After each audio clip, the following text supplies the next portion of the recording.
ହାତରେ ଜାଲ କାଖେ ଖେଳାଇ ନଈ ପୋଖରୀ କୂଳେ ପାଣିରୁ ଧରି ଆଣିଲେ ମାଛ କୁଟୁମ୍ବ ମୋର ଚଳେ। ଗାଈ ମଇଁଷି ପାଳଇ ମହୁ ପାଳେ କୁକୁଡ଼ା ଛେଳି ଅରଜି ଧନ ସେହି କାମରୁ କୁଟୁମ୍ବ ମୋର ପାଳି।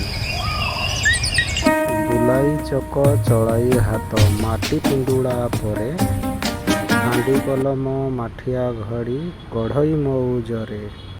ବାଙ୍କ ଶଳ ଖି ବାରିଶି ଧାରେ କରତେ କାଟି କାଠ ମେଜ ଚଉକି ଲଙ୍ଗଳ କଣ୍ଟି ଗଢ଼ି ପଶଇ ପେଟ।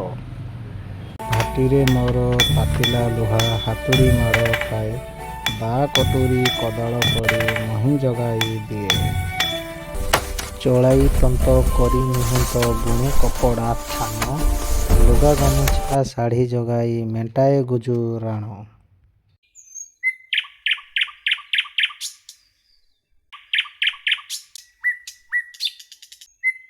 ଯଦି ଏହି କବିତାଟି ଆପଣମାନଙ୍କୁ ଭଲ ଲାଗିଥିବ ତାହେଲେ ଗୋଟେ ଲାଇକ୍ କମେଣ୍ଟ ଦେବେ। ଧନ୍ୟବାଦ।